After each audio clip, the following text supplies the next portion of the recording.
Bienvenue à Star Wars en direct, la voix du fandom Star Wars, cette émission littérature qui sera consacrée à Darth Vader, numéro 9, hein, avant-dernier album du côté de chez Panini, donc qui sort, soit qui est déjà sorti ou qui sort incessamment le 26 février. Ici Francis en direct de Québec et comme à notre habitude, on rejoint Jean à l'autre bout du continent. Ça va bien, Jean? Salut, ça va super bien, très content de te retrouver. Ça faisait 2 semaines là et j'étais en manque là. Tu me manques, Francis. D'accord. On va espérer que c'est en manque du sujet et non pas... Bien sûr, c'est ça. sûr. Mais tu sais, si ça avait été un album de l'adaptation de Mandalorian avec Georges Gentil au dessin, est-ce que tu aurais été si en manque que ça? C'est ça la question. Peut-être pas. Bon, ouais, avant de s'attaquer au sujet, saluons nos amis de Star Wars Littérature Québec. Donc, si ce n'est pas déjà fait, on vous invite à rejoindre le groupe, à venir discuter littérature, que vous soyez du Québec ou non. Puis que ce soit, là aujourd'hui on parle comics, mais que ce soit comics, romans, beaux livres, encyclopédies, etc., canon, légende, vraiment, il y en a pour tous les goûts. Un petit WhatsApp Star Wars, Jean? Ouais, j'ai un petit Star Wars, un petit WhatsApp, alors légèrement affilié à Star Wars et un autre un peu plus. J'avais envie de parler des news comics avec toi là.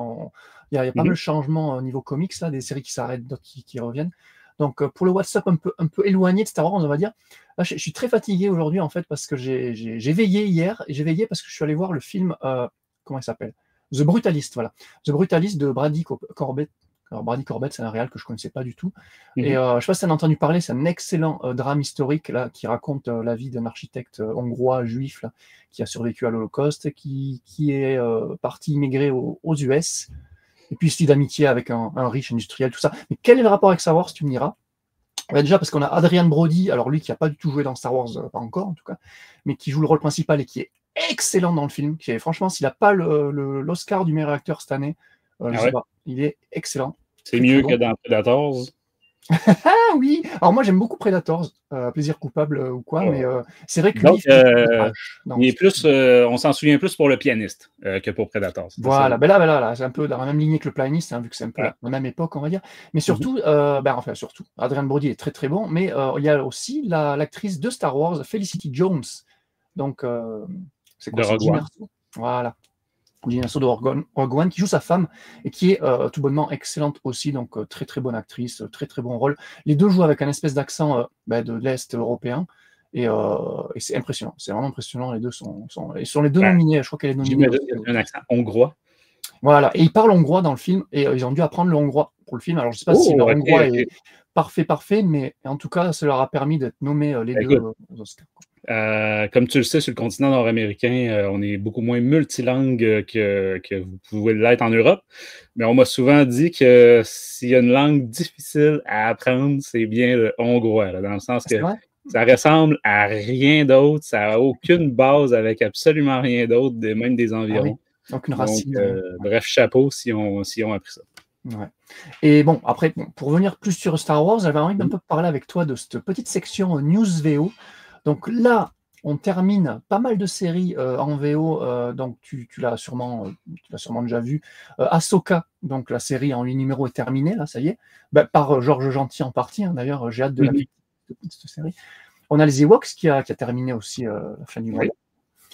Et on a deux mini-séries de la Haute République des Aventures qui ont terminé. Il y a Echoes of Fear et Dispatches from the Occlusion Zone, qui sont toutes les deux terminées. Tout ça, c'est terminé. Il ne reste plus que la Haute République des Aventures de Daniel Roseholder qui continue son petit bonhomme de chemin. Et à côté de ça, on a donc pas mal de numéros qui sont sortis là récemment. Donc, fin janvier, on a eu New Legacy, qui est un one-shot. Alors moi, je pensais qu'il allait faire le lien entre la phase pré-épisode 6 et post-épisode 6, mais pas du tout. En fait, c'est comme un genre de révélation un peu. Hein. C'est un peu ça. Genre de transition. Transition, mais pas vraiment, parce qu'en fait, ça se passe que aux alentours de la bataille de Yavin, un peu avant ou un peu après, donc avant l'épisode 4. Donc rien à voir avec la fin de l'épisode 6 et le début de l'épisode 7. Moi, je pensais que c'était la suite des aventures t'as Afra, t'as Valence, t'as les droïdes maléfiques, là, et puis je sais plus trop qui y avait. Je pensais que c'était leurs aventures. Comme ça, je disais, Comme parce que là, on va repartir avec la série Star Wars, etc. Mhm. Là, c'est ça, c'est comme s'il y avait un petit quelque chose sur les chasseurs de primes et Afra, là, Ouais.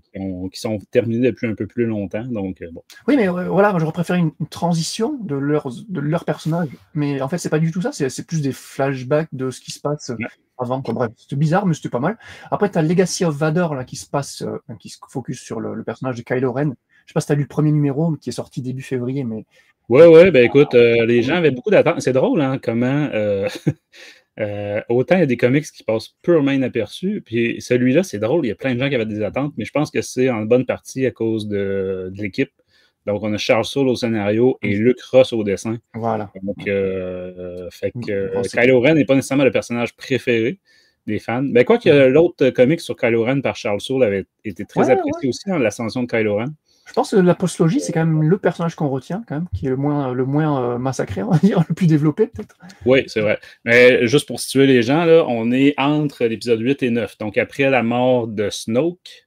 Donc, c'est ça, c'est quand même un certain défi quand même d'attaquer cette période-là hein, pour l'équipe, là, de se dire, parce qu'on s'entend que c'est pas la période préférée des fans en général. Je pense pas que les gens réclamaient du contenu là, entre l'épisode 8 et 9. Donc, mais ça fait plaisir. Ça fait plaisir de voir ça, donc hâte de lire la suite. Très bonne surprise également, parce que la série, moi, m'a pas du tout emballé. C'était The Bad Batch Ghost Agent, qui a commencé, qui a 2 numéros. Ouais, ça, c'est du côté jeunesse chez Dark Horse. Ouais, ça, c'est Dark Horse. Alors, c'est surtitré Hyper Space Stories, donc The Bad Batch. Ouais, ça semble être leur nouveau label, là. On dirait qu'il va y avoir plein de séries avec un label Hyperspace Stories. C'est ça. Et puis là, c'est spécial Bad Batch. Et là, c'est donc la série, donc il n'y a pas du tout Omega. Donc pour les allergiques d'Omega comme moi, c'est parfait. Ouais, on est pendant la guerre des clones encore. Ouais, donc c'est très très sympa. Après, tu as la Haute République avec Fear the Jedi qui a commencé le début février aussi, qui est très bon, qui est un peu la suite de l'audiodrama qu'on avait critiqué. Et un peu la suite en comics, la suite logique quoi, des aventures de nos héros en comics, donc très très bon. Et là, alors ce qui est annoncé, là, je vais name dropper juste parce que c'est que des numéros qui sont pas encore sortis, ça sortira fin février, voire début mars, avril, quoi. Donc tu as l'adaptation de l'épisode 9 de The Rise of Skywalker, que tout le monde attendait, hein, évidemment. Oui, exactement, tout à fait, c'est ce que j'allais dire. Ça manquait à notre collection. Voilà, mais en tout cas, oui, c'est bizarre qu'il fasse que maintenant, mais en tout cas, il sera fait. Il y a Jedi Knight qui commence en mars, donc ça, intrigué par cette série Jedi Knight. Ça peut être intéressant, ouais. Je trouve qu'il y a un petit feeling légende, un peu. Ouais, donc on verra ça.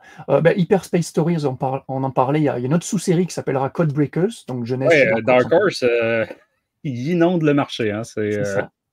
Ils y vont à fond. Comparé à IDW dans le temps, c'est vraiment Dark Horse, ils vont pour vrai. Mais ça faisait un petit moment qu'il n'y avait plus de Hyperspace Stories, la série régulière, normal. On va dire, quoi. Ouais, donc là, ils font que des mini-séries. Parce que c'est souvent des mini-séries, hein, que ce soit l'adaptation du film ou là, le Codebreaker, c'est 4 numéros. Le Bad Batch, c'est 5 numéros. Il n'y a pas vraiment de série en continu à part la Legacy of Vader. Et donc la fameuse série Star Wars Volume 3, donc je ne sais pas comment on l'appellera, 2025, hein, Star Wars 2025, qui commencera en mai.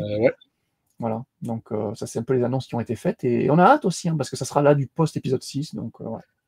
Oui, écoute, je compte une pause un petit peu plus longue quand même, histoire de laisser respirer un peu les gens. Je trouve que Star Wars venait tout juste de s'arrêter quand même. Donc, bon. C'était la pause, là, on la vit en ce moment, la pause, parce qu'on n'a pas vraiment. Enfin, là, il y a beaucoup de mini-séries. On a quoi? Mais tu sais, c'est qu'il y a eu Battle of Baku. Batuu, non. Qui a fini aussi. C'est vrai qu'elle a fini. Jakku, excuse-moi. La bataille de Jakku, qui a été en 3 mini, là, on va dire de 4, là, donc en 12 numéros. Fait que c'est ça, c'est pour ça que je dis pour les personnages Luke, Leia et compagnie, il me semble que la pause n'est pas excessivement longue. Mais bref, j'ai hâte de voir. Écoute, c'est la période justement là, qu'on a dans la trilogie Alphabet et dans la trilogie Riposte, avec Leia qui est enceinte, etc., ou qui va accoucher. Fait que, parce qu'elle était déjà enceinte, c'est ça, dans Battle of Jakku. Fait que bref. J'ai hâte de voir, effectivement. Moi, écoute, de mon côté, lecture, vite, je suis dans le 3e volume de Tron Ascendancy, en français, en fait, donc l'Ascendance Chiss. Et écoute, C'est vraiment, là, je trouve, le troisième, c'est un page turner. C'est vraiment, là, je viens de le commencer, je suis déjà à 300 pages. C'est un roman de 700 pages, là, pour rappel. C'est quand même, dans les romans Star Wars, je pense que ça va être le record, là, le plus volumineux là, du canon.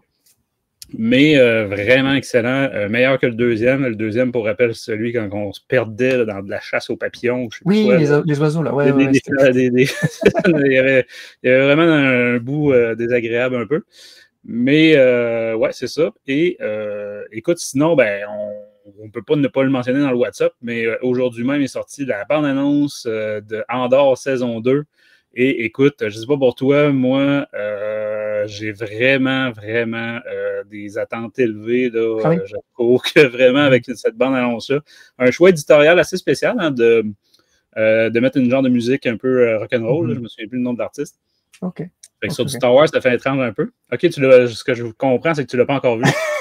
mais non, comme d'hab, moi, je ne regarde pas les trailers. Donc, effectivement, si vous êtes allergique aux spoilers, celle-là, j'ai l'impression qu'elle nous vend un peu là, quand même. Ouais. Puis on a appris aussi sur le site de Star Wars aujourd'hui que les épisodes vont sortir à coup de 3 par semaine. Oh, OK. Donc, ce n'est pas comme et apparemment, c'est un choix de Tony Gilroy, donc du showrunner. Par arc, peut-être? Oui, c'est ça, par arc. Parce que, pour rappel, la deuxième saison d'Endor, il va y avoir des sauts dans le temps à chaque arc, là, justement. Là, puis c'est ça, le dernier arc va se terminer juste au début de Rogue One. Là, vraiment. Fait que, bien hâte de voir ça, mais je te dis, la bande-annonce nous vend quelque chose de super. Vraiment, j'ai vraiment hâte. Fait qu'écoute, c'est ça. Si vraiment tu veux rien te spoiler, on va dire, mais c'est dommage. Pas besoin de la bande-annonce pour me hyper sur la série, j'attends avec impatience, comme tout le monde. Mais c'est ça, le côté un peu dommage, ça veut juste dire, par contre, notre plaisir va durer moins longtemps, parce que c'est ça, en 4 semaines, on va avoir tout. D'accord, c'est 12 épisodes encore une fois. Okay. C'est ce que j'ai compris, ouais. 4 semaines de 3 épisodes. Mais écoute, ou à moins que ce soit 9 épisodes, 3 de 3, mais bref, c'est ça. Fait que ça va être assez rapide, quand même. Mais bref. Il faut les enchaîner là, pour les émissions. Quand même très bien. Écoute, et puis tous les personnages qu'on voulait voir dans la bande-annonce sont là. Puis j'imagine qu'ils nous réservent quand même des surprises. Fait que c'est vraiment, là, je ne veux pas t'en dire trop. J'espère que Skarsgård sera de retour, Stellan Skarsgård. On le voit dans la bande-annonce. Ouais, on le voit dans la bande-annonce. Cool. Mais oui, mais c'est pour les émissions. On a beaucoup. Pour les émissions Star Wars en direct, par contre, il va falloir pour mater les 3 épisodes dans la journée pour faire l'émission la soirée. On verra à ce moment-là, c'est ça, on fera peut-être des émissions fois 3 épisodes là, pour un seul épisode de Star Wars en direct, parce qu'à un moment donné, sinon, c'est nous qui allons être très en retard par rapport aux épisodes. Bref, il nous reste à organiser ça avec l'équipe. Voilà, si je te demandais, Jean, il y avait quoi pour les auditeurs à se mettre sous les oreilles récemment? Récemment, on a eu notre numéro anniversaire. Là, je t'affiche la miniature des 1000e épisode de Star Wars en direct avec une petite foire aux questions où se sont prêtés notre leader suprême, Danny TPP, ainsi que Sébastien Minot, le cofondateur de Star Wars en direct. Donc, qui ont répondu pendant, c'est quoi, 1 heure, 2 bonnes heures, même peut-être. Ah ouais, c'était assez long, 2 à 3 heures, mais écoute, même pour nous, les maintenant vétérans, on a appris plein de choses. Donc, exactement. C'est quand même très intéressant. Passionnant. Et dans la foulée en littérature, on a voulu faire un truc un peu spécial. Et donc, on a critiqué l'audiodrama réalisé par Danny Pépin lui-même en 2009. Donc, quand il est bon, Star Wars en direct, il est déjà là depuis un moment, mais voilà, il avait ce petit bébé-là qui n'avait jamais eu droit à vraiment son épisode à lui. Et donc là, c'est l'occasion pour la 1000e. De se faire ça, c'est très sympa. On s'accompagne. Un épisode double, parce que dans le fond, c'est plus long qu'à l'habitude, mais dans le fond, c'est parce que c'est à la fois critique, chronique, comme on fait normalement, mais en plus, là, on avait le créateur avec nous. On avait l'artiste avec nous, donc là, c'est aussi un épisode question, sur la production, l'envers du décor, tout ça. Voilà. Sinon, écoute, on peut dire le dernier comics, dans le fond, c'était. Là, on est au Vader numéro 9. Le dernier comics, c'était l'équivalent du côté de Star Wars. Donc, voilà. Excellent. Écoute, je te propose qu'on passe en hyperespace puis qu'on attaque l'album du jour. All right, stand by. Oh crap! Prepare to jump into hyperspace on my mark. All right, stand by.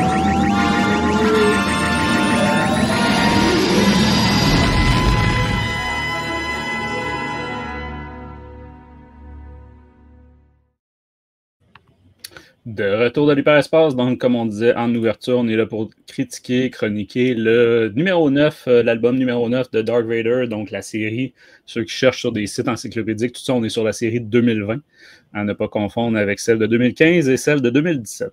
Donc, Darth Vader 2020, écoute, un peu comme Star Wars il y a quelques semaines, on est sur presque une anthologie. Bon, pas tout à fait dans le sens que chaque numéro se suit, mais là, c'est ça. On a des numéros de la série principale, on a une partie du numéro Révélation, qui est une espèce de collection là, que Marvel fait maintenant chaque année, et même chose du Free Comic Book Day.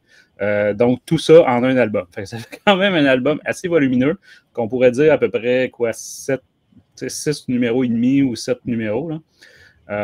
Donc, avant d'attaquer les specs, je te demande-tu un petit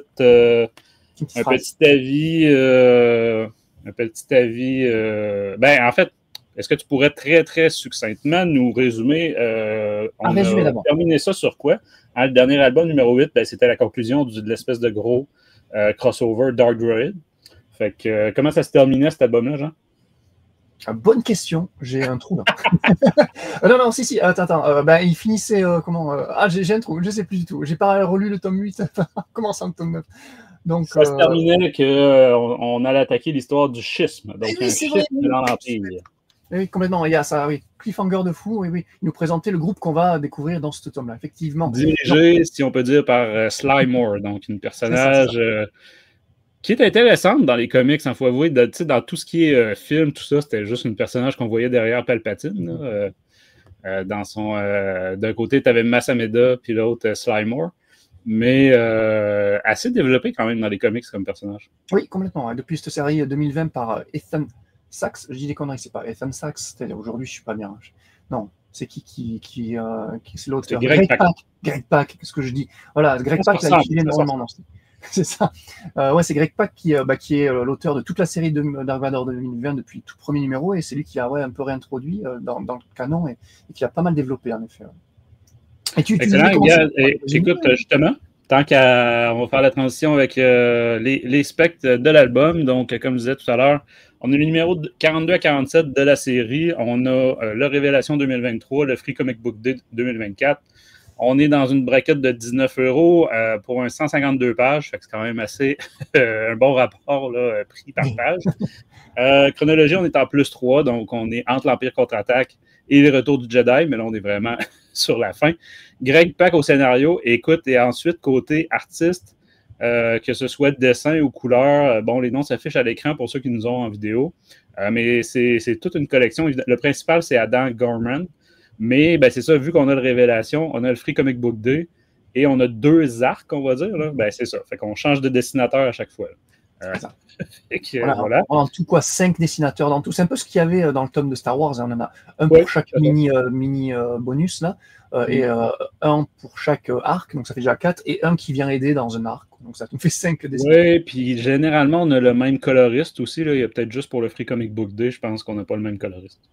Ouais. Et comment il s'appelle? J'ai encore appelé Ethan Stack. Greg Pak est aussi au scénario du Révélation, c'est la partie Vador du Révélation et la partie Vador du Free Comic. Il faut le mentionner, on peut quand même lever notre chapeau peut-être à Marvel sur depuis quelques mois, peut-être 2 ans, ils font quand même visiblement un effort pour garder au moins au scénario les mêmes personnes. Là, fait que ça donne quand même une certaine continuité. Oui, complètement. Excellent. Écoute, comme pour l'épisode de Star Wars l'autre fois, on va fonctionner à coup d'arc et de numéros détachés parce que, sinon, c'est ça faire un gros résumé, je ne verrais pas nécessairement l'intérêt. Puis en plus, qu'on change d'artiste après. Fait que, avec quoi on commence dans le fond, Jean? Je voulais, du coup, j'attendais la phrase non. Ah oui, écoute, résumer ton avis en une phrase. Mais préparé une phrase. Voilà, je l'ai préparé vu que maintenant tu me poses la question à chaque fois et tu me prends le cours à chaque fois. Donc là, je l'ai préparé, tu ne me poses pas la question. Bref. Mais voilà. En fait, disons que Dark Vador des 4 ongoing 2020, on va dire, c'est un peu le vilain petit canard, j'ai envie de dire, celle qui nous plaisait le moins. Ça dépendait des arcs, on va dire, les gros crossovers, c'était un peu naze, quoi, les Crimson Reign, tout ça. Même le Dark Droid, du point de vue de Vador, c'était pas le plus passionnant. Mais là, on revient sur du Dark Vador plus indépendant, entre guillemets, Et ça, j'ai beaucoup aimé retrouver ça. C'est le sentiment que je partage sur toutes les ongoing. Dès qu'on sortait du crossover, là, en fait, des crossovers, des 4, ça faisait plaisir de retrouver des numéros un peu plus intimistes, on va dire. Et alors, même si voilà, je trouve en deçà de la série Dark Vador, des séries Star Wars Aphra et Bounty Hunter, je trouve que ce numéro-là était une bonne lecture. C'est pas trop mal, c'est pas un chef-d'œuvre non plus, mais c'était un bon petit moment de lecture. Tu vois. On a passé un petit moment sympathique. Voilà. OK. Ben écoute, je vais être semblable à toi, là, mais c'est ça, moi je vais résumer en disant que c'est passable sans plus. Fait que moins bon que le numéro précédent, à mon avis. Puis c'est malheureux, mais on dirait qu'à aucun moment ils ont réuni les bonnes personnes ensemble. Dans le sens où, puis la bonne histoire ensemble. C'est ça, je vais rentrer plus en détail en partie spoilers, mais c'est ça, quand l'histoire était bien, le graphisme n'était pas là et vice-versa. On va résumer ça comme ça. Fait que ça y donne à peu près, ouais, je vais être autour de la note de passage à peu près. Mais d'accord avec toi que bon, les crossovers, ça suffisait. Mais là, il faut avouer que le fil principal de la série Vador était, je sais pas, un peu diffus, trop d'idées mélangées, je dirais. Donc, ben écoute, justement, si, comme je disais tout à l'heure, c'est par moment. Chronologiquement, la première chose qu'on attaque, c'est les quelques pages qu'il y a dans le Star Wars Révélation. Donc, si tu peux nous résumer, ça va être rapide, là, c'est assez court. Très rapide, ouais. Ça, ce qui est cool, c'est que Marvel, alors on espère que Panini, on n'a pas encore le tome physique, fera la même chose, mais ils ont organisé les numéros en fonction de la chronologie. Donc, ça, c'est cool. La Révélation va nous introduire l'arc 1, et puis au milieu du tome, le Free Comic Book Day va nous introduire un petit peu le deuxième arc, en fait. Donc, c'est assez logique. Donc, on se situe toujours entre les épisodes 5 et 6, donc particulièrement juste après le crossover, donc Dark Droid, donc tu as montré le tome, et donc l'insurgence droïde a été arrêtée, tout ça. Et donc, cette révélation nous montre une petite histoire de 5 pages qui va nous montrer Vador et son droïde Z67 sur une planète où un groupe de rebelles va être annihilé par le Sith. Ils vont capturer un droïde de protocole rebelle. Z va le hacker et cela va nous permettre d'introduire les personnages donc, de l'arc suivant, les membres du MAR Corps, M-A-R Corps, un groupe de 4 soldats d'élite rebelles qui ont la particularité d'être tous des cyborgs en fait. Et voilà, donc ça c'est un peu l'intro de ces personnages-là dans Révélation. Quoi. Mais je t'arrête déjà sur ça, Jean. Est-ce que c'était la première fois chronologiquement qu'on voit ces fameux 4 personnages-là? Je crois que oui. Parce que là, c'est ça, à coup de crossover, tout ça, j'étais un peu perdu. Fait que là, c'était la première fois qu'on les voyait. Ouais. Alors corrigez-nous en commentaire si on dit bêtises, mais je crois que c'est la première fois qu'on les voit effectivement dans ce Révélation-là. Ouais. OK. Attends, on va montrer. Ben, excellent. Écoute, très rapidement, là, un avis côté histoire. Et évidemment, côté histoire, ça suit. Ben, par contre, parce que comme on disait, c'est Greg Pak qui est toujours au crayon. Puis comme tu dis, autant celui-là que le Free Comic Book Day plus tard, c'est vraiment une espèce d'intro à ce qui suit. Fait que je ne séparerais pas nécessairement au niveau histoire là, ça du reste. Mais ben c'est sûr que le Révélation, tu sens qu'il y a une petite commande, là, OK, ça nous prend une mini-histoire en 4 pages, là, 4, 5, 6 pages max. Moi, c'est côté dessin que celui-là, j'ai trouvé que c'est sans doute le plus faible de tout l'album d'aujourd'hui. Vraiment, là, faudrait que je retrouve son nom, là. Ah ben c'est comment oui, c'est Salvador Larroca. Du coup, c'est le grand Salvador Larroca. Salvador Larroca, ouais, ben c'est ça. Ben, tu te souviens que Salvador Larroca fait pas partie de mes amis. Là, donc. Mais surtout le Larroca moderne, on va dire. On en avait parlé dans d'autres tomes. C'est lui qui avait fait Obi-Wan Kenobi, donc l'adaptation de la série qui, graphiquement, nous avait un peu déplu parce que beaucoup de calques et tout, c'était pas ouf. Il a fait pas mal de séries de Vador 2015 aussi, mais là, c'était vachement mieux déjà. Dans ces numéros, les 25 premiers numéros de Vador 2015, c'était beaucoup plus agréable. Et là, c'est vrai que maintenant, je sais pas, prendre la bouteille, du coup, il est moins agréable. La révélation, de toute façon, la totalité de l'album, pas de l'album, mais en tout cas du numéro, là, c'était un peu ça. Là, je trouvais à la va-vite beaucoup. Là. Quand tu repenses aux autres, là, celui de Mace Windu, celui de Django, celui de la Haute République. Bon. C'est vraiment 4-5 pages, du coup, pour développer une histoire, c'est vraiment une introduction. Mais ce que j'ai bien aimé, enfin, le seul truc que j'ai noté pour ce mini-truc-là, ce bonus, on va dire, c'est qu'on nous montre que les Death Troopers de Vador, là, sont tous HS, suite à Dark Droid. Et ça explique un petit peu l'absence des Death Troopers dans la trilogie originale, du coup. Donc, ils l'ont utilisé subvertissement, puis ils les ont détruits juste après. Et leur conception aussi, on apprend que c'est vraiment c'est des androïdes, en fait. C'est des droïdes où on a foutu un cerveau humain, donc ça, ils mentionnent dans ce petit arc. Ouais, je voyais ça comme des cyborgs, un peu. Voilà, exactement, pardon. C'est plus des cyborgs que des androïdes, effectivement. Mais ouais, c'était pas foufou, quoi. Donc là, on a la cover du Révélation avec les dessins. Ils sont pas moches non plus, hein, c'est quand même la Roca. Non, c'est ça, c'est... Bon, c'est ça, sans plus. Même la colorisation, j'ai trouvé que c'était peut-être fait exprès, là, mais parce qu'il y a un peu deux ambiances, là. On passe, comme tu dis, l'espèce d'attaque d'une base rebelle, puis après ça, on est sur Mustafar. Mais ouais, c'est ça. C'est sûr que on peut pas dire que c'est, comment dire... on voit par exemple à l'écran, ceux qui nous regardent en vidéo, ont le visage d'Anakin puis de l'Empereur, il y a énormément de détails. Après ça, par contre, les hologrammes des fameux 4 soldats d'élite de la rébellion, je trouve que c'est nul à chier. Donc... oui, c'est pas... oui, c'est ça. C'est comme, par contre, dès qu'il est question de droïdes, d'armure de Vador, etc., ça, la Roca fait un travail impeccable. C'est photoréaliste, là, pratiquement. Mais ouais, c'est ça. Sur certains visages, bon. C'est pas le meilleur la Roca, effectivement. Ensuite, écoute, on attaque l'arc, on va dire, principal, qui est le schisme. Là, je me souviens plus exactement le titre de l'arc. C'est le titre de l'arc qui donne le titre au nom du tome VO, en fait. Ça s'appelle Rise of the Schism Imperial. Donc Vador... En français, c'est le schisme s'étend. Le quoi, pardon? Comme des fois, Rise traduit ça par l'ascension de. Là, cette fois-ci, c'est le schisme s'étend. C'est comme ça. Ça s'étend, là. C'est bon. Ouais, d'accord. Comme une flaque d'huile. J'ai cru que tu allais dire c'est le schisme impérial est traduit par le schisme Satan. Ah oui, à ce point-là. Donc, là, ça va être rapide aussi. Hein. Donc, Vador va se rendre sur une planète pour confronter donc, ce fameux Marcorps, le groupe de 4 personnages, avec l'aide de Z toujours. Et Z va réussir à les hacker, en fait, et les faire retourner contre les rebelles, vu que ce sont des cyborgs. Il va ensuite les ramener sur Mustafar, dans sa forteresse, pour les transformer en vrais soldats loyaux à l'Empire. Par la même occasion, il va rencontrer aussi le lieutenant, à cette époque-là, il est que lieutenant, Henrik Pride, un personnage de l'épisode 9, on va en parler. Puis l'administrateur Sly Moore va se pointer et proposer à Dark Vador son aide pour vaincre l'empereur avec l'aide de son nouveau groupuscule, donc appelé le Schisme Impérial, donc, un groupe dirigé par Sly Moore, composé de membres qui sont fidèles à l'Empire, mais qui sont opposés aux idées et aux agissements de l'empereur, en fait. Parmi eux, on retrouve donc Korlek, qui est un ancien amiral que nous pensions avoir été tué lors de Dark Droid, hein, on se rappelle, et Tantanza, ancienne gouverneure impériale aussi, et ancienne antagoniste de Vador dans les précédents arcs / tomes de la série. Elle va d'ailleurs vite fait se battre. Avec la super armure de Mech-Warrior. Là. Voilà, donc elle va se battre contre Vador. D'abord, on l'introduit comme ça. Moi, j'appelle la Hulkbuster, hein, vu que c'est un peu la même chose, quoi.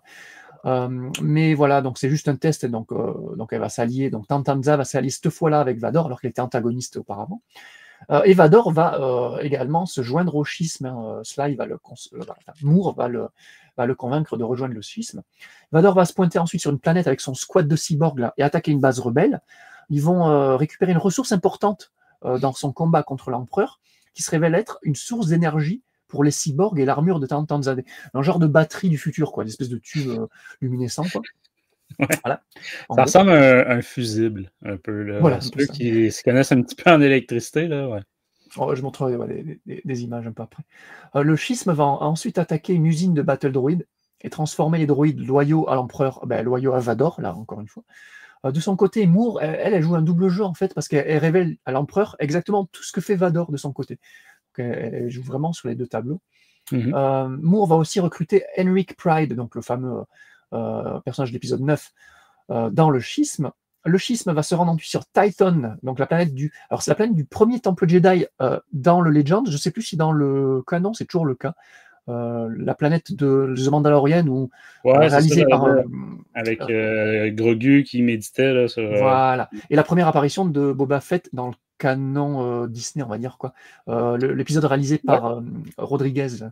Voilà, avec, Ouais, où c'est ça, Boba Fett défonçait des casques de Stormtrooper à coups de bâton. Là, ouais. voilà, donc on se retrouve sur cette planète-là. Mais ouais, encore une fois, je crois pas dans le canon que ça soit il y a un temple Jedi sur Tython, mais je pense pas que ce soit le tout premier. Alors que dans Légende, c'était le tout premier qui était sur cette planète-là. Bref, donc ils vont tous se rendre dans un confessionnal Jedi. Alors tous, c'est tout le groupe de Vador, hein, le schisme. Ils vont se rendre dans un espèce de confessionnal Jedi dans le temple, où Moore et Vador, tous deux force sensitifs, vont avoir des visions de Jedi venant se confesser donc. Et Vador va voir Luke en pleine confession, qui avoue avoir été tenté par la proposition de Dark Vador à la fin de l'épisode 5 en fait. Et donc à la fin, donc, Vador part tout seul de Tython, laisse le schisme en plan pour récupérer de la kyberite. La kyberite, c'est un minerai qui est beaucoup présent dans ce temple-là en particulier, et qui sera utile pour son combat contre l'Empereur encore une fois. Et on finit cet arc comme ça. Voilà. Ouais, écoute, c'est dur dans un résumé de tout mettre l'aspect, tout le blabla qu'il y a dans ces numéros-là sur l'aspect schisme, puis complot, puis tout ça. Parce qu'il y en a beaucoup. Là. L'an dernier, on est dans des échanges, des discussions avec beaucoup de personnages. C'est drôle parce qu'en parallèle, dans la série Star Wars, on était sur le procès de Lando, là, écrit par Charles Soule, que là aussi, je te disais, écoute, qu'est-ce que ça fait dans des comics? C'est vrai. Ça devrait être dans un roman, non pas dans des comics. Il y a un petit côté de ça aussi, je trouve, ici. Mais par contre, cet aspect-là du schisme, ça, j'ai trouvé ça intéressant. Moi, Sly Moore, personnage très intéressant. Pour rappel, c'est un personnage qui est un peu sensible à la force. Donc, de temps à autre, là, dans cet album-là, par exemple, quand ils vont dans des temples ou des choses comme ça, quand il arrive des événements, elle ressent là, plusieurs choses. Fait que c'est ça, tout l'histoire du schisme, moi, j'ai trouvé ça intéressant. Par contre, écoute, tout l'aspect des cyber combattants rebelles retournés de force, là, parce que c'est des cyborgs, puis tout ça, là, écoute, et ça fait tellement, en plus, comics, mais comics, je trouve cheap un peu, là. Parce qu'écoute, en plus, là, la page que tu montes à l'écran, là-dessus, ils ont l'air crédibles, pratiquement, ou tu sais, bon, ça fait très, très comics. Mais sur ça, c'est presque, ça, c'est ce qu'on a de mieux là, comme présentation de ces personnages-là. Le reste, c'est tellement nul. Bref, voilà. Je sais pas pour toi, moi, c'est pour ça que je dis, c'est vraiment un mix de deux histoires. Une bien, puis l'autre, mais qu'est-ce qu'elle vient foutre là? On n'avait pas besoin de ces personnages-là. C'est ça. Cyborg-là, puis en plus, une escouade rebelle, cyborg, détournée par Vador. En tout cas, bref. Ouais. Moi, je ne comprends pas la plus-value de ces personnages-là dans la série. Je suis un peu d'accord avec toi, hein, parce qu'on se rappelle dans les arcs précédents, Vador avait constamment des groupuscules comme ça. Alors, soit c'était le groupe de Valence, soit c'était un groupe de mercenaires qu'il avait convaincu de la compagnie. Chasseurs de primes, dont soit c'est chasseurs de primes. Voilà, alors, et à chaque fois, tu as cette espèce de groupe qui accompagne Vador, et ça, c'est une marotte de Greg Pak qui fait depuis le début de ce run de Vador. C'est pour ça qu'on a du mal aussi à accrocher à cette série-là. Et là, encore une fois, c'est un autre groupuscule, et je t'avoue que j'ai pas été passionné par leur présence. Le schisme, pareil. La personnage de gouverneur déchu là, qui avait attaqué Vador dans sa grosse armure. Ouais. Écoute, là, on la retrouve en prison, en travaux forcés, parce que c'est ça, on se rappellera dans l'histoire, elle avait été défaite par Vador, là, fait que bref. Mais elle est encore dans son armure. Je veux dire, alors qu'on la voit, Vador la sort de force de l'armure à un moment donné. Fait qu'elle a comment dire, elle n'en a pas de besoin, mais là, tu sais, c'est ça, elle est en prison, fait que même pour faire des travaux manuels, elle est dans une grosse armure de combat de mech-warrior de fou. C'est ça. Pour moi, ça fait aucun sens. Et puis, comme on la voit être sortie de l'armure, puis pas avoir aucun handicap ou quoi que ce soit, moi, j'ai vraiment pas compris pourquoi le personnage continue d'être toujours dans son espèce d'armure complètement ridicule. J'ai pas souvenir, peut-être tu peux me corriger là, si c'est un besoin pour survivre ou quoi là, pour elle, mais bref. Non, c'est pas du tout mentionné, hein, je pense pas. Hein, c'est juste son armure. Tu vois, tu commençais par dire que tu apprécies un petit peu le schisme impérial. Moi, le schisme impérial, c'est exactement comme le groupe de mercenaires de rebelles cyborg. C'est un énième groupuscule de personnages dont on se foutait un petit peu. Alors, elle en particulier. Hein. Et je t'avoue que moi, Sly Moore, j'ai moins de passion que toi pour ce personnage-là. Dans les comics, oui, elle est tout le temps là, mais tu sais jamais ce qu'elle fait. Parfois, elle trahit l'empereur, elle trahit Vador. Ouais, c'est jamais clair. C'est pas clair, je sais pas ce qu'elle veut. Parfois, elle a des espèces de groupes d'espèces pseudo-site, je sais pas, je comprends rien ce personnage-là. Physiquement, je veux dire, graphiquement, je la trouve pas passionnante non plus, tu vois. C'est une vieille mamie chauve, quoi. Enfin, je sais pas. Je suis pas fan. Ouais, ok, ouais. Je suis pas fan et de son groupe. C'est une alien. C'est encore ton racisme anti-alien, là, Jean. C'est une alien? Ah ben tu vois, je pensais que c'est une humaine, juste crâne rasé. J'ai rien comme Non, petit chat. c'est une race qu'on a vue dans d'autres occasions. Là. Ah, Bref, ok, d'accord. la peau complètement blanche. Et, Ouais. je me souviens plus le nom de la race.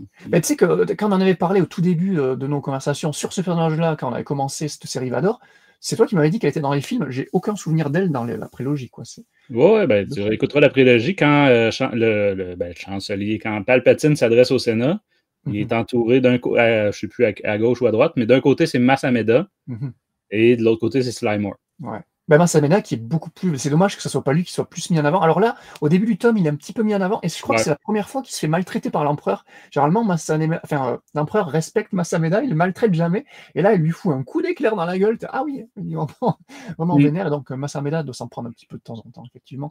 Mais ouais, c'est plus Sly Moore. Et ouais, ben, moi, je voyais le potentiel, mais c'est un potentiel inexploité. Là, mais tu sais, parce que c'est ça, des complots, je veux dire, ça peut donner lieu à des intrigues intéressantes, semi-espionnage, bref. Oui, si c'était bien écrit, oui, mais là, Greg Pak, je suis désolé, mais il n'est pas au niveau des meilleurs récits de politique, machin. Et alors, tu vois, ce qui m'a plu par contre, dans cet arc-là, c'est l'introduction. Alors, je vais te demander, parce que je sais ton amour pour l'épisode 9. Pareil, moi, l'épisode 9, je le porte pas dans mon cœur, mais j'ai pas autant de haine que toi vis-à-vis de J.J., quoi, même si je trouve qu'il a fait de la merde quand même. Hein. Mais c'est ce personnage de Pride, de Henrik Pride. Qu'est-ce que tu en as pensé de le réintroduire? Ben, j'ai trouvé ça cool. Par contre, pour rappel, hein, c'est un des hauts gradés là, dans l'épisode 9 là, du premier ordre. Joué par, je me souviens plus du nom de l'acteur, un acteur très connu, là, très apprécié. C'est Richard E. Grant. Ouais. Okay. Ben, c'est intéressant, c'est ça. Son introduction ici est intéressante. Par contre, comment dire, qu'est-ce qui le rattache, le personnage, dans le comics à ce qu'on va voir dans l'épisode 9? Ben, rien.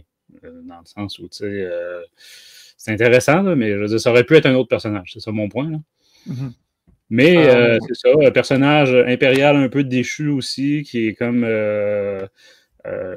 recruté, si on peut dire, là, par l'équipe justement de Vador et Sly Moore à ce moment-là.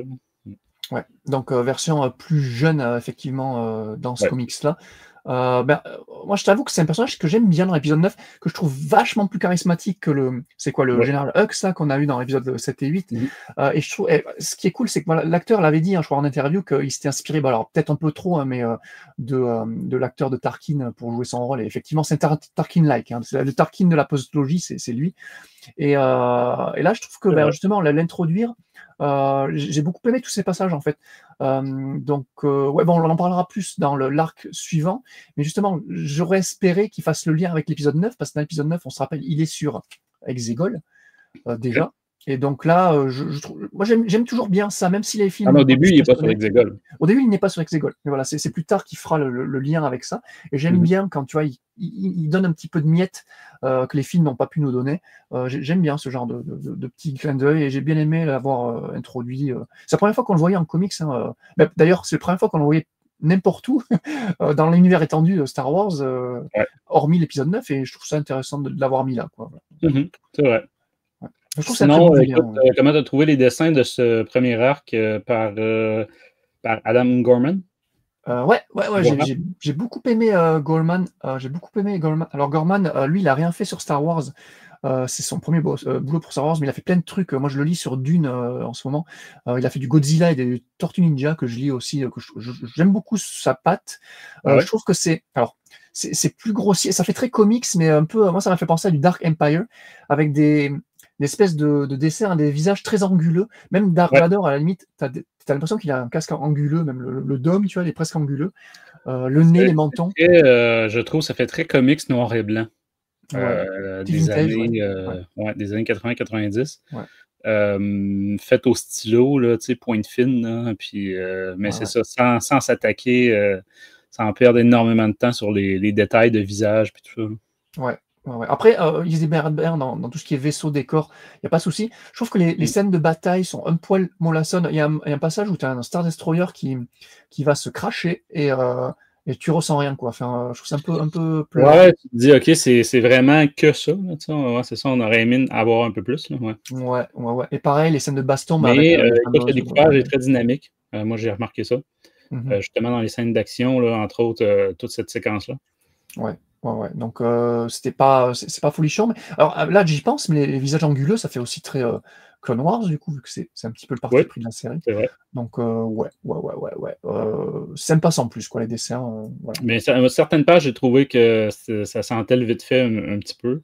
Par exemple, c'est ça quand les visages comme celui de Sly Moore souvent, puis étrangement, dès qu'on tombe justement sur des trucs comme le casque de Vador, tout ça, on sent qu'il y a plus de travail pas mal de mis.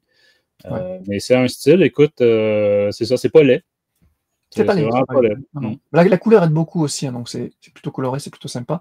D'ailleurs, j'y pense, là, on affiche à l'écran ce passage-là où le schisme, donc il y a un petit flashback sur comment Moore a recruté ses membres du schisme. Et tu as donc 4 personnages, donc les deux qu'on avait, Tantanza, le fameux amiral là, qui était mort dans l'arc précédent, mais qui revient. Et on a un personnage un peu random, j'ai plus son nom là, mais tout son arc aussi est expliqué. Et ça, j'ai trouvé que ça faisait très Endor, justement, tu parlais d'Endor saison 2.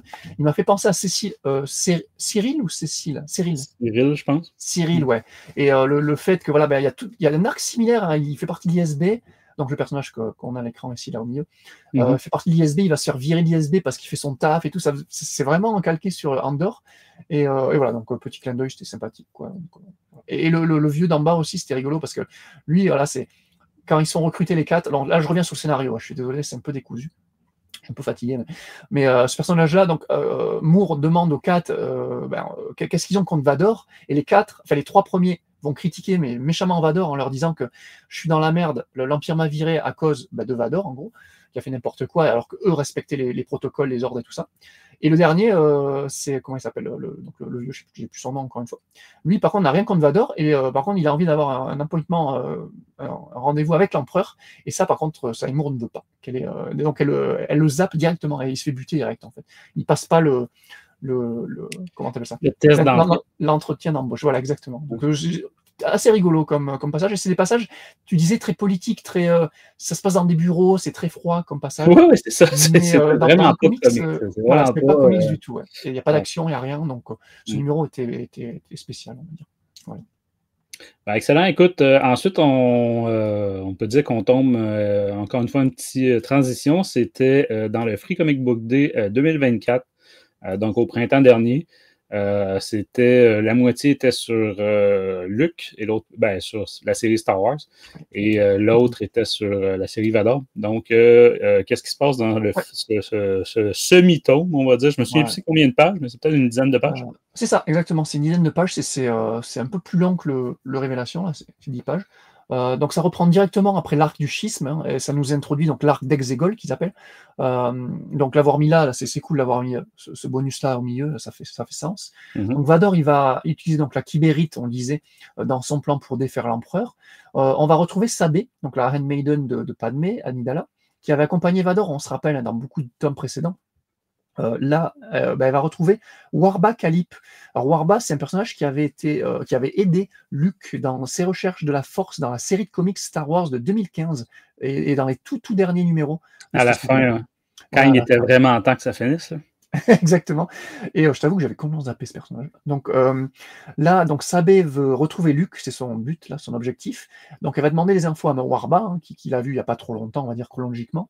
Et Warba va d'abord tester Sabé, donc elle va l'envoyer dans une espèce de cantina locale.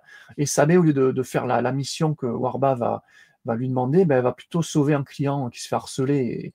Et voilà, donc elle va fail le test. Et à la toute fin du numéro, donc Warba va rencontrer Vador et va lui porter allégeance. Et donc Warba est donc de mèche avec Vador.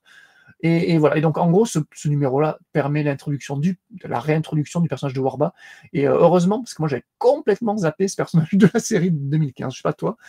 Je me souviens, effectivement, c'était dans le dernier ou les 2 derniers albums, là, sur une planète, là aussi, là, c'était une voleuse qui était un petit peu sensible à la force, mais bref, qui se servait de sa sensibilité justement pour arnaquer et compagnie.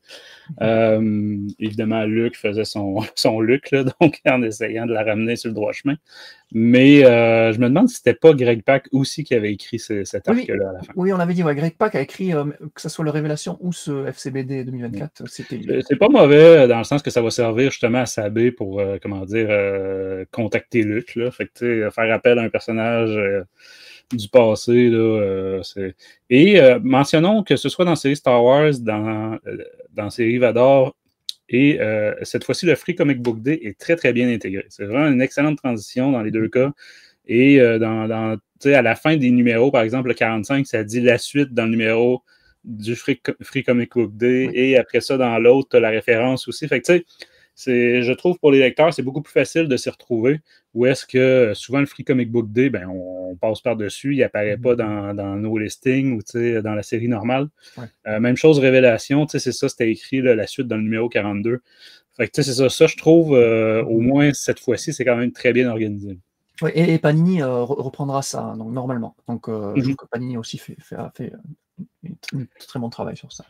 Et ben écoute, ça nous amène. On peut parler. Écoute, côté histoire, comme on disait, là, c'est essentiellement c'est l'introduction de l'arc à venir. Ensuite, côté graphique, comment tu as trouvé ce qui est sympa, niveau histoire, c'est qu'au tout début, on a quand même des visions de Vador. Non, c'est Ramon. Oh, alors attends, le dessinateur, oui, je dois l'avoir par là.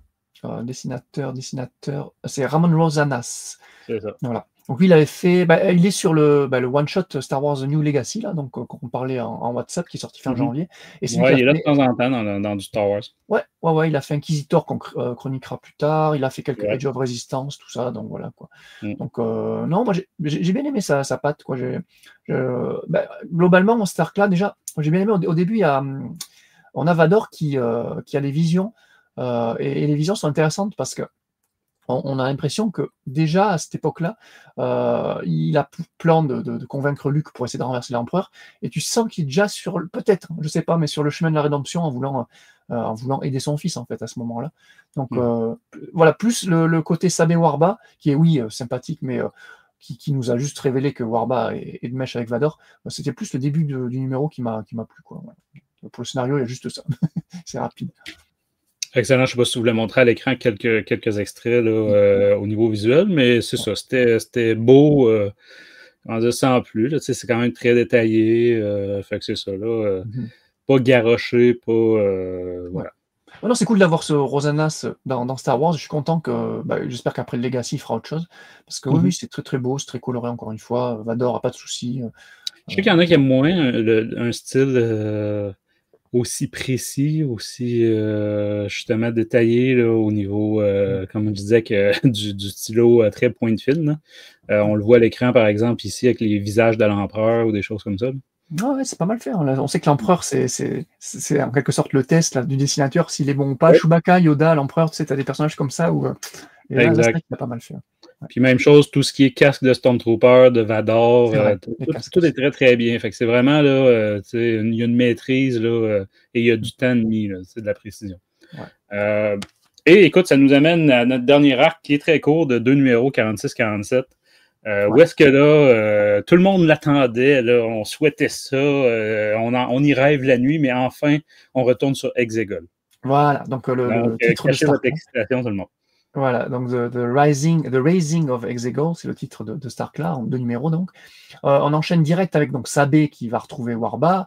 Les deux vont embarquer ensemble pour retrouver Luke. Donc, on va aussi retrouver Vador et le schisme devant la zone de la ruche rouge, le Red Honeycomb Zone en VO, qui est cette fameuse zone qui entoure et protège Exegol qu'on voit dans l'épisode 9.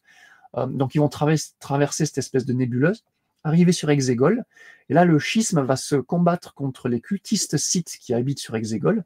Grosse baston, là, jusqu'à ce que le Suma Verminoth, c'est une espèce de grosse créature calamarienne, la géante qui forme de poulpe, là, ou je sais pas quoi. Qu'on avait déjà vu. Ouais, dans le film. Alors, dans le comics, on l'a déjà vu. Est-ce que c'est même que dans Solo? Ça, c'est une question, je sais pas. Non, ça n'a rien à voir. Ça n'a rien à voir, l'espèce de tentacule, là. Bref. Donc là, ça, on avait vu ça dans des comics d'Arvador, de la même série d'ailleurs, d'Arvador 2020. Et donc, grosse baston, encore une fois, c'est beaucoup de baston dans Stark là. Et donc oui, l'objectif de Vador, c'est de voler l'énorme Kyber Crystal qui se trouve sur Exegol. Vador va avoir une vision de l'empereur via ce Kyber Crystal. Il va utiliser ce cristal pour battre et vaincre donc le Summa Verminoth, le calamar géant. Et Luke va ressentir tout ça, toute cette puissance-là que exerce Vador.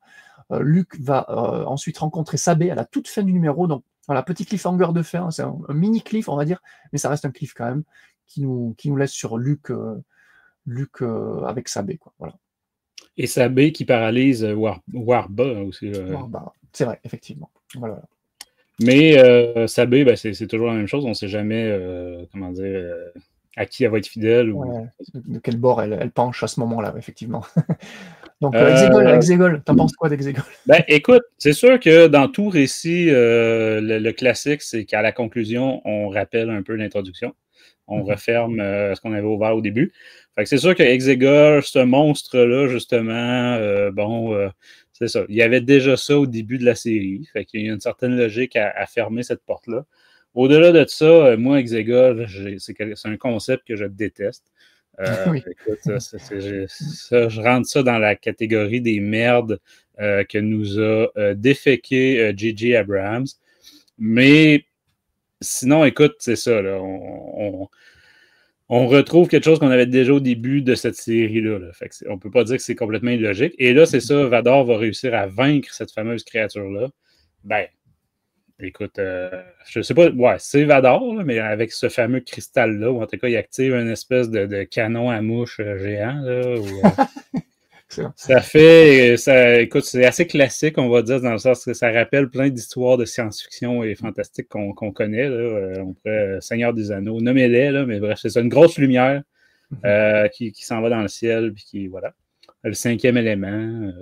Ah oui, non, mais les lasers dans le ciel, là, on peut te faire une liste. Avengers.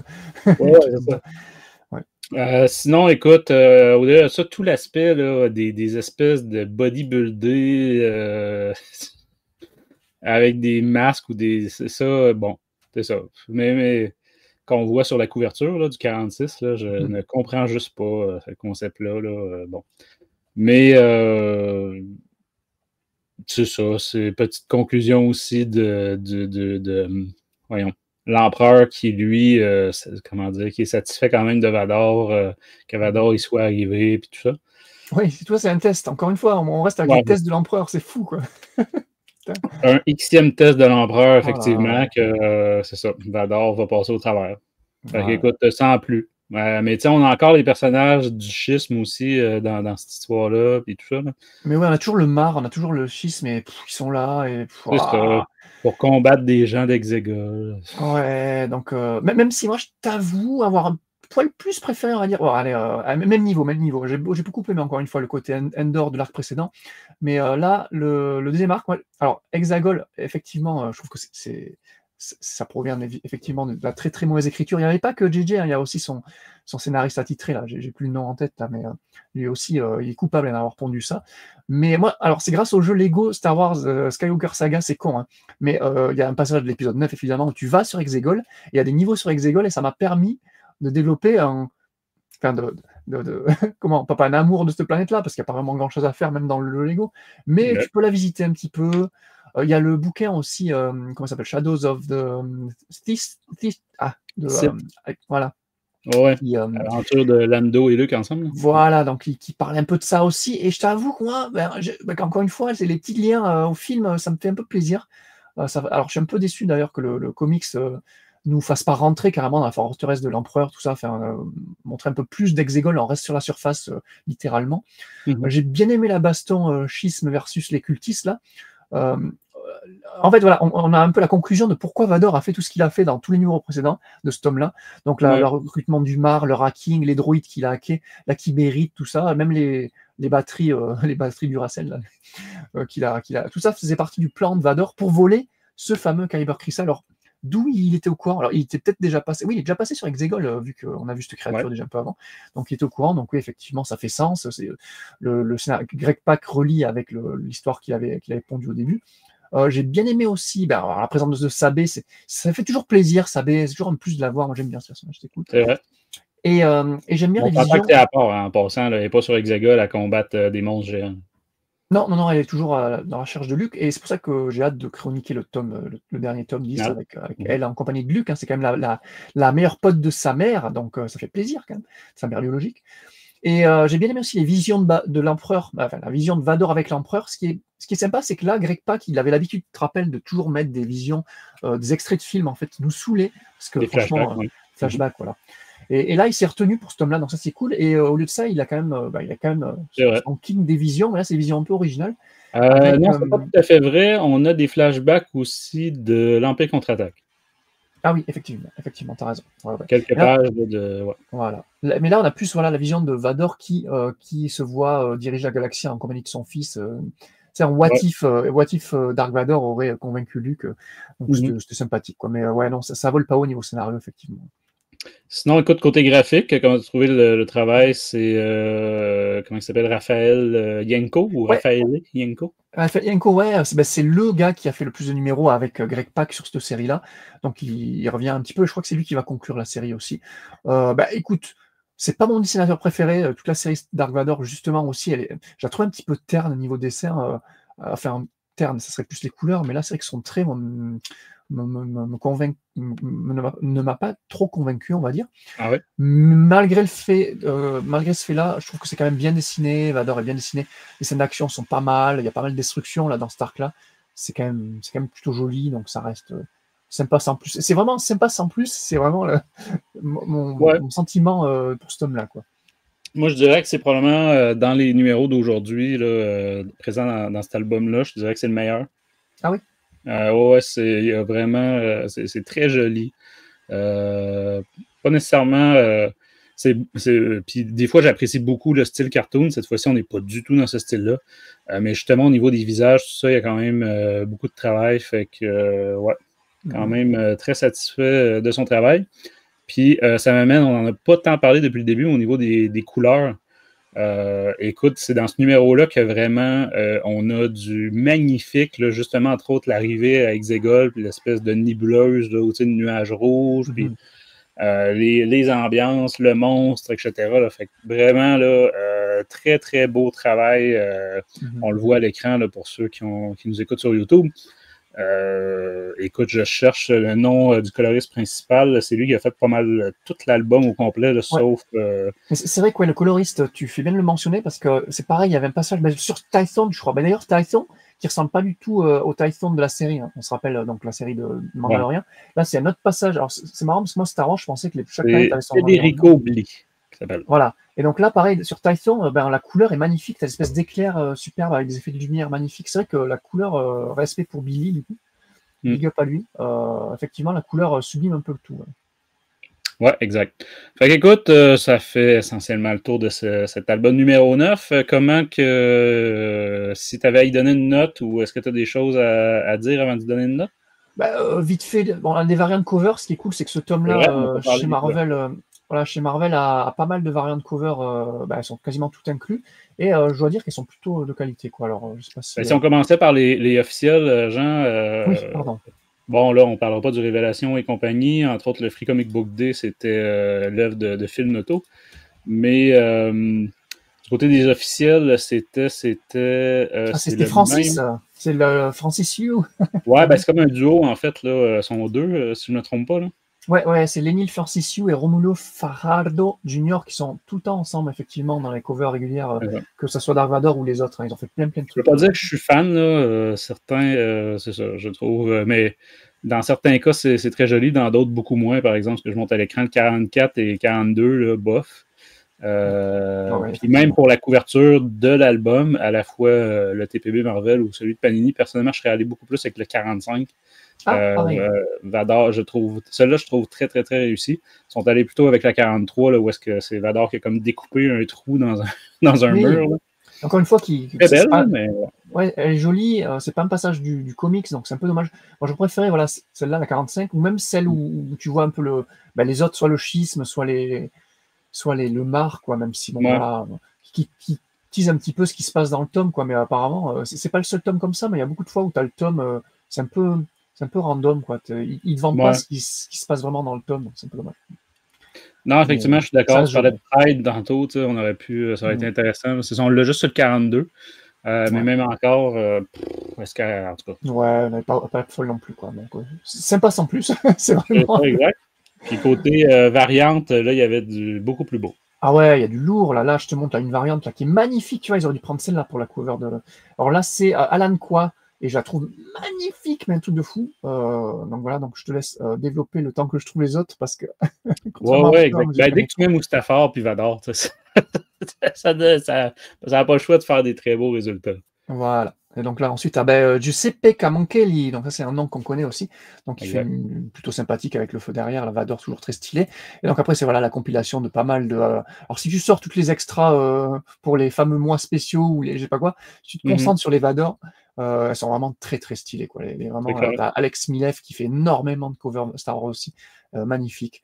Et là, tu en as une autre aussi qui est par Rodris, je sais plus comment on le prononce. Celle-là, je l'adore. Voilà. Mais celle-là en tome, en couverture de tome, elle serait magnifique, quoi. C'est dommage que Panini suive un petit peu trop à la lettre, un peu trop souvent les publications Marvel originales. Et donc là, voilà, les quelques variantes, encore une fois. Elles sont toutes là, elles sont toutes présentes dans ce tome-là Marvel en VO. Donc ça fait très plaisir. Voilà. Exact. Donc à ce moment-là, si je te demandais de donner une note à notre album numéro 9? Alors, notre note, ça va être compliqué parce que voilà, Dark Vador, ça va du 18/20 pour le tome 1 qui m'avait beaucoup plu avec l'arrivée de Padmé, tout ça, au genre 13/20 pour le tome 4, c'était Crimson Reign, on se rappelle, c'était vraiment le plus bas, je trouve, pour moi. Là, on se trouve entre les deux quand même, entre les deux, mais plus du côté tome 4, 13/20 que du côté tome 1, 18. Là, je vais mettre du 14,5. Allez, 14,5/20, quoi.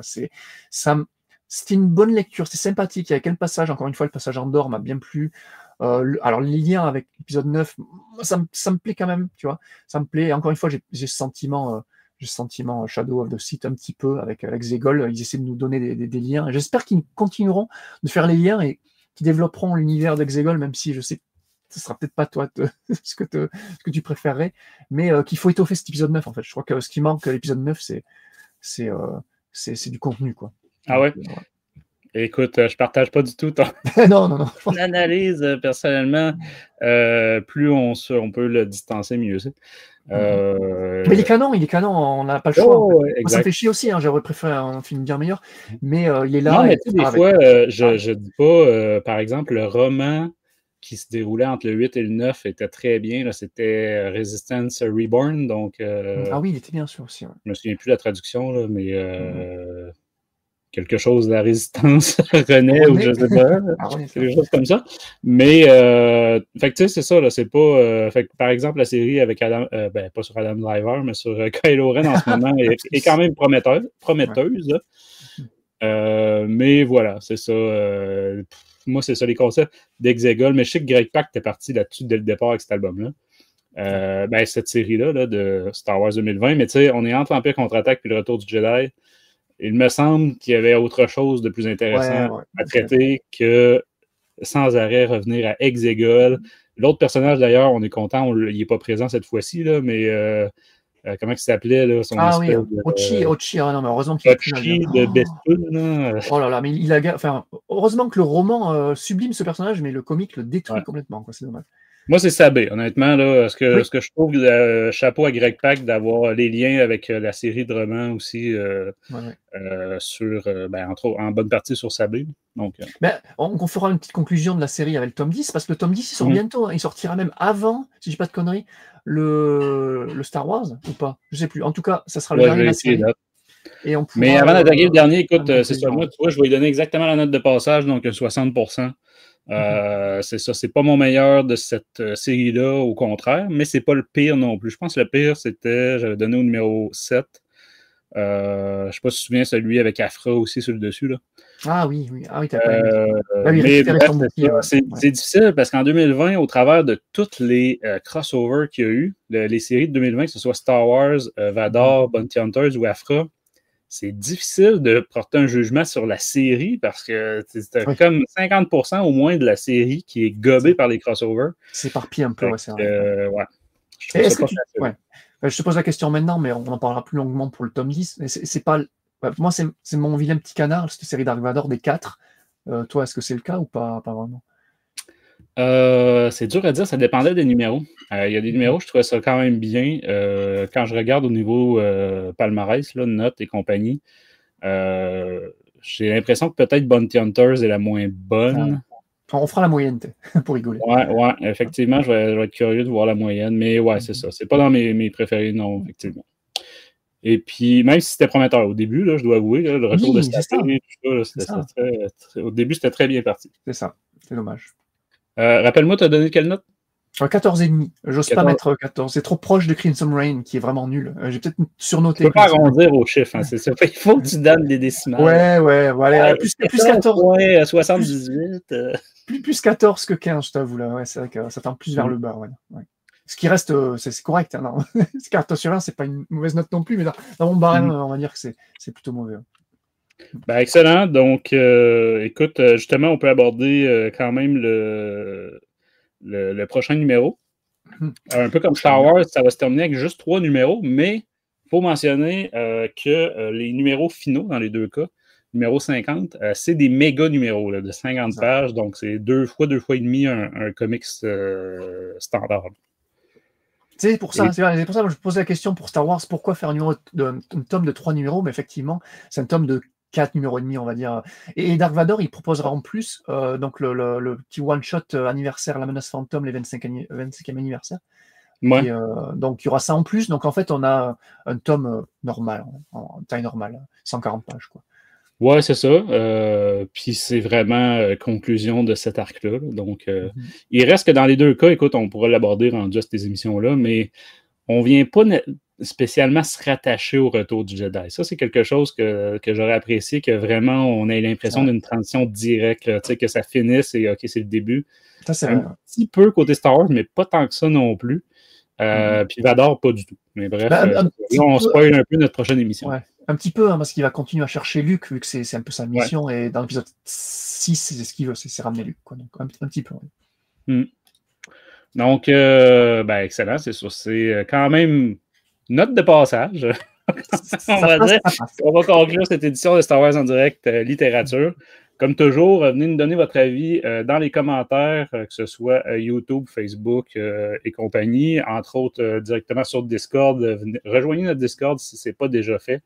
Toutes sortes de discussions, pas que sur littérature, mais sur à peu près tous les sujets que vous pouvez imaginer sur du Star Wars. Évidemment, les partages, les pouces, les commentaires, etc., c'est classique là, pour les podcasts, mais ça fait une grosse différence sur les algorithmes. Même sur les plateformes purement de podcast, les notes là, que vous pouvez donner là, sur Spotify, Apple Podcast. 5 étoiles, commentaires. S'il vous plaît, venez nous encourager, mais surtout faire croître la communauté. Jean, si je te demandais les prochaines émissions de Star Wars en direct, qu'est-ce qu'on a qui s'en vient? Hormis littérature, je ne sais pas trop en fait, donc je vais te dire juste les littératures. En comics, donc là ce qui vient c'est la Haute République phase 3, le 2e tome, qu'on va chroniquer très bientôt, ainsi que toujours en comics le tome de Jango Fett, hein, le petit tome mini-série de 4 numéros, 4 ou 5, non je crois que c'était 4. Et en roman, par contre, alors là qui sort, je crois qu'il est sorti hier, quoi, là, le jour où on l'enregistre, c'est la critique de Reign of the Empire, qui est le premier tome d'une trilogie, donc là écrit par Alexander Freed pour le premier tome. Donc là, Reign of the Empire, je pense, c'est le sous-titre, si on peut dire. Pardon, c'est le sous-titre, ouais. Du coup, le titre principal qui s'appelle. J'y arrive, mais ça va être une espèce de trilogie, si j'ai bien compris, de Reign of the Empire. Ouais, et là, le premier, c'est The Mask of Fear, donc le masque de la peur. Moi, ça me rappelle énormément un des films de la série animée Batman là, des années 90. Ça s'appelait aussi. Si je me souviens bien, ça s'appelait aussi Mask of Fear. Là, mais bon. Mask of the Phantasm, c'était oui, c'est ça, exact. Oui, ça ressemble. Mais écoute, c'est le retour d'Alexander Freed. Donc, voilà. Ça faisait longtemps. 2021, ça faisait longtemps. J'ai bien hâte de le débuter.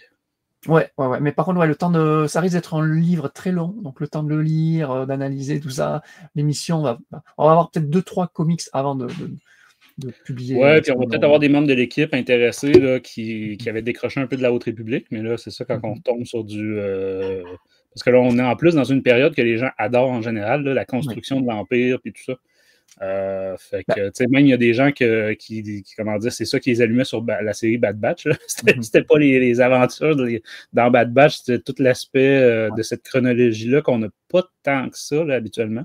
Parce qu'on est quand même beaucoup en amont de Rebels, par exemple, là, ou de Rogue One, puis tout ça. On aura un petit feeling Andor, enfin j'espère qu'on aura un petit feeling Andor dans ce roman-là. C'est la même époque en plus, je pense. Un petit ouais, et puis écoute, il faudrait que j'agrandisse de beaucoup là, la couverture, mais j'ai l'impression que c'est peut-être Mon Mothma qui est sur l'espèce de nacelle au Sénat. Oui, c'est ça. C'est une très belle couve aussi. Ouais. Donc c'est ça risque, tu sais, vu que la couverture c'est carrément le Sénat, ça donne l'impression qu'on a un roman politique. Et je sais qu'il y en a qui aiment beaucoup ça. Je pense que Jean-François dans notre équipe, entre autres, qui aimait beaucoup là, les romans plus politiques.